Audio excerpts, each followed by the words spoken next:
بسم اللہ الرحمن الرحیم۔ ٹیل پوائنٹ کے ناظرین السلام علیکم۔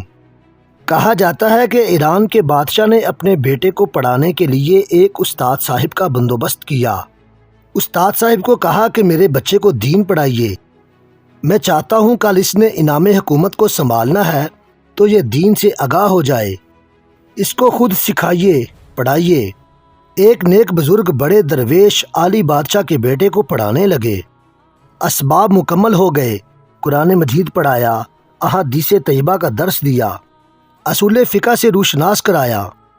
جب بچے نے مکمل تعلیم حاصل کر لی اور آمین ہو گئی تو پھر ایک دن استاد صاحب نے کہا، بیٹے کل تم نے ضرور آنا ہے، کچھ بات کرنی ہے۔ صبح شہزادہ استاد صاحب سے ملنے گیا تو استاد صاحب نے کنڈی لگا لی، ہاتھ میں درہ پکڑ لیا اور مار مار کے پورے وجود کو زخمی کر دیا۔ کوئی غلطی نہیں کی تھی، کوئی بات نہیں تھی، بلا وجہ بچے کو مارا۔ بچہ بادشاہ سلامت کے پاس آیا اور کہا کہ ابا جی سمجھ نہیں آئی، لیکن استاد نے بڑا مارا ہے۔ بادشاہ سیاںا تھا، سمجھدار تھا، کہنے لگا، بیٹا استاد باپ ہوتا ہے، وہ زیادتی نہیں کرتا، کوئی بات ضرور ہوگی، میں تیرے استاد کو کٹہرے میں نہیں بلاؤں گا۔ بچے نے والدہ سے بات کی تو اماں کہنے لگی، بیٹا میں تیرے باپ سے کیسے بات کروں، ڈر آتا ہے۔ وقت گزر گیا، 22 سال بیت گئے۔ بادشاہ کا انتقال ہوا تو شہزادہ تخت پر بیٹھا۔ تخت پر بیٹھتے ہی پہلا حکم یہ دیا کہ میرے استاد کو بلاؤ۔ استاد جی بوڑھے ہو چکے تھے، چھڑی کے اوپر ٹیک لگا کے آئے۔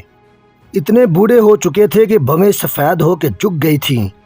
یوں آنکھ کھول کے بڑی مشکل سے دیکھا، کہنے لگے، شہزادے حکم ہو، مجھے کیوں بلایا؟ شہزادہ کہنے لگا، میں شہزادہ نہیں، اب میں بادشاہ بن گیا ہوں۔ استاد جی 22 سال گزر گئے، آپ نے مجھے مارا تھا اور وہ آپ نے زیادتی کی تھی، میرا کوئی قصور نہیں تھا، تو نہ تو میری روح سے درد گیا نہ میرے جسم سے، میں بے اختیار تھا، پوچھ نہیں سکتا تھا، لیکن آج با اختیار ہوں۔ سب سے پہلا حکم آپ کا دے کے بلایا ہے، بتائیں کیوں مارا تھا مجھے، میری زیادتی بتائیں، میرا قصور بتائیں۔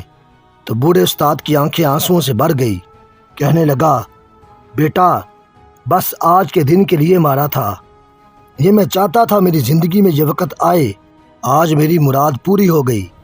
شہزادہ یہ جواب سن کے بڑا حیران ہوا، کہنے لگا، استاد صاحب کس لیے مارا تھا، مجھے بھی سمجھائیے۔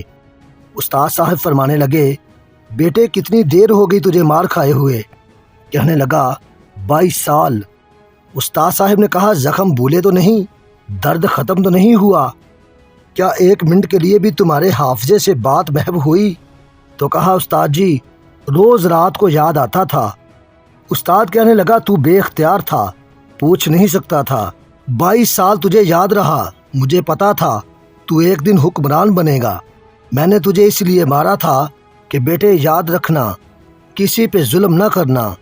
اگر تجھے 22 سال تک یاد رہا ہے تو جس پر تو ظلم کرے گا اسے بھی قیامت تک یاد رہے گا، اور یہ بھی یاد رکھنا، تو آج با اختیار ہوا ہے تو تو نے مجھے بلا لیا، قیامت کے دن ہر مظلوم با اختیار ہو جائے گا، رب کریم کی بارگاہ کے اندر ان کا اختیار ہوگا، اللہ کی حکمرانی ہوگی، پھر وہ بلائیں گے۔ بڑے بڑے لوگ دنیا میں جن کی پگڑیاں اونچی تھی وہ سر جھکائے کھڑے ہوں گے، قیامت تک نہیں بھولے گا۔ ظلم کرنا تو سوچ سمجھ کے کرنا، اتنا کرنا جتنا تم سہ سکتے ہو، اتنی زیادتی کرنا جتنی قیامت میں تم برداشت کر سکتے ہو۔